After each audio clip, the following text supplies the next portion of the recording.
Hello all. Yep, I'm building the Tamiya Nashorn.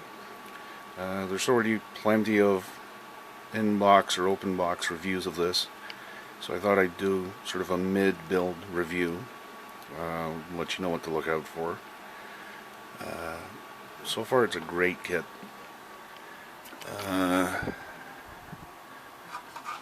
Most of it pretty much just falls together. There's one or two small issues, shouldn't be a problem for anybody to look out for, but that's the hull waiting primer. The gun has already been primed and received its base coat. The wheels are in the same condition. The figures are primed, and this new Badger primer is what I've switched over to. Loving it. I'm not even going to try and pronounce it. That's about the only thing wrong with it is the name. I find it sprays down like Tamiya. Smooth, no spitting, no wateriness, consistent thickness. It's great stuff. It acts exactly the way you want anything you put through the airbrush to behave. So that's what I'll be using from now on. Anyway, back to this. For the most part, this thing falls together. The only issues I had, I'll show you quickly, there's really only two. First things first, with the Nashorns, for those who don't know, the travel lock sits at an angle. It doesn't lay flat on the hull.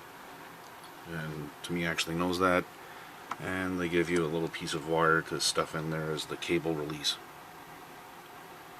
So that's in there. This all went together on the hull beautifully.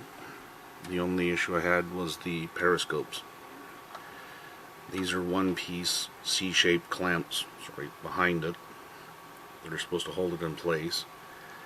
And the instructions tell you to just sort of push it in there. Let me find the page. See, there we go.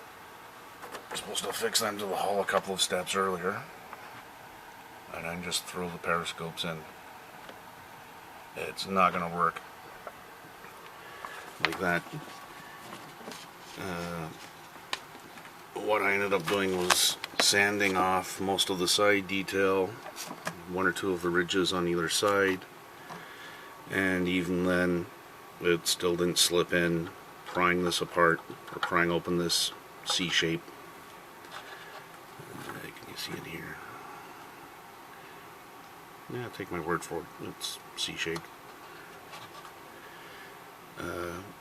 This was obviously going to break, so what I did is just reduced the periscopes as much as I could, smoothed it as much as I could, and then put some Tamiya extra thin,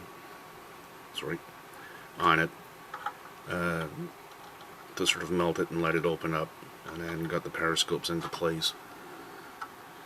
What's interesting is the instructions actually show it going to this notch here, so it'll be a little bit deeper, but it's got a tooth that fits perfectly with this into the C one lower. So I've put them at that height, and it's the same with the one on this side. Same thing. I had to put some Tamiya extra thin on it to melt it and let it spread for me a little bit. That was the only issue on the hull. And again, I've left a couple of pieces off that I'll hand paint and add later, because I'm going to stuff tissue in here for painting, etc. as a mask. The gun I really like. The only things to watch out for this is, I don't know if you'll pick it up here, just barely. You actually assemble a piston. Let me get this. You can just see the metal there.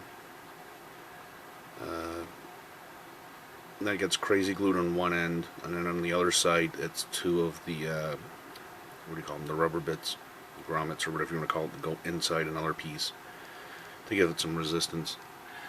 And there's one on either side. The only thing I would be concerned about is getting any paint on the metal. It's probably going to bugger them up. So I would lower it into the position, cover that metal. I'm going to leave that bare as much as I can. And right there is the other potential issue, that clamp. You can see dead center. Let me see if I can brace this so I can point at it. Right here. I'll show you in the instructions in a minute, it's clear.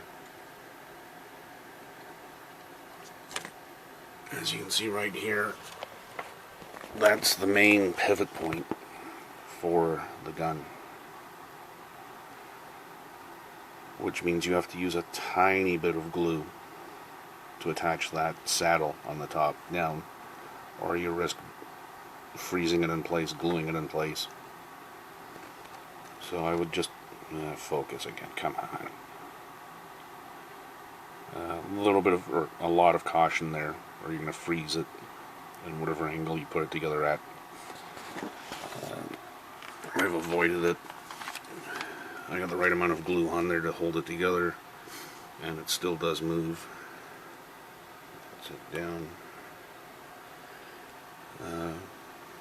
Pretty good amount of detail. Very little flash on this model. The instructions are perfectly Tamiya. As I said, for assembly, just be very cautious with the amount of glue you use on that saddle. Painting, I guess Tamiya doesn't really concern themselves with too much. I would just watch getting any paint on that metal piston. Really good amount of detail for the number of parts that went into this. I mean, the gun was maybe 3 hours worth of work before painting, just for assembly. The hull, just a tiny bit more. Everything dropped together. Oh, and I forgot the other issue with the hull. I'll show you very well because it's hidden. It's hidden enough I'm not going to fix it. And it's easier to show you in the instructions. There is, shockingly, actually a fit issue with Tamiya. Your side vents go on here, actually onto the side of the superstructure. Not a problem. They're a tiny bit sloppy. Your only contact point is, they don't really, I'll zoom in, is sort of a ridge built in there and along here. They join up along here, and there's a couple of little divots at the top, oops, right there, that just make contact. It just takes, it's very precise fitment. It's not hard to get, but if you go just the slightest bit too far this way or too far this way, it'll drop out. It's 1 millimeter of contact on the other side. Not an issue. You either get it right or you get it wrong, and it's not hard. The problem arises when you go to actually attach it. Here. It's right here. And it doesn't show it all that well. It does here. This is where you'll have the issue. Okay, it looks like this whole piece just slides right into place, and it doesn't. This is the side view. This equates to right in, it's right here, and right in here.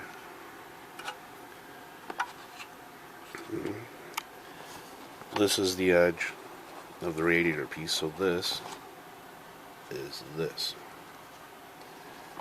The rest of this is part of the hull, or attached to the hull now.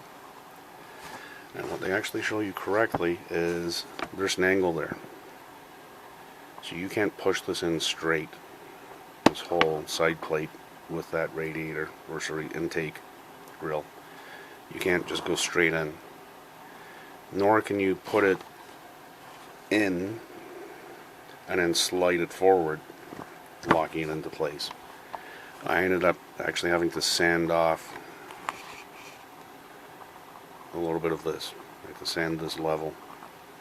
I have to take off some in there, and it's just at the back in this area. There's no problems at the front. It's not a problem with this part is just here, that it's angled. Tiny issue. I don't know why they just didn't make that perfectly horizontal. I don't know why they put that downward angle into it.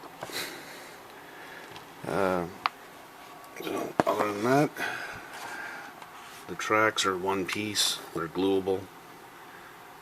Fantastic detail on them.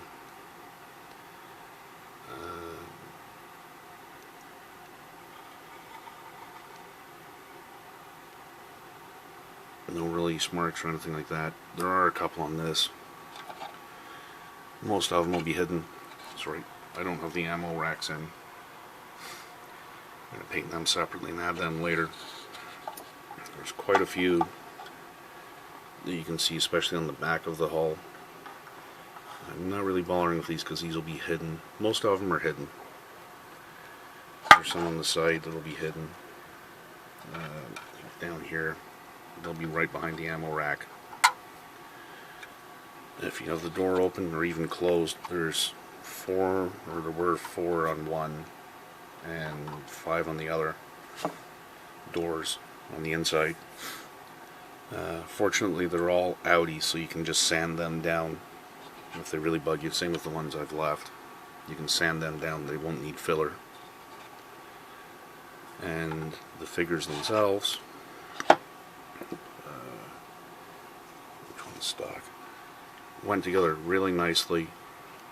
They've got sort of an interlocking angled feature so that the legs go together only one way. If you know what I mean, they've got a little bit of a zigzag, so they fit like a tooth together, which reduces the play, helps you get it right. Very little in the way of flash on them, on the legs and stuff. I just quickly hit them with my soft UMP sponge and took that all off in a fraction of a second. What I didn't like is they put all of them in helmets, and I didn't like the pose of one figure. The commander, I changed out the head. That's actually a Hornet head. The binoculars will go in later because I didn't want a helmet. I'll show you why in a bit.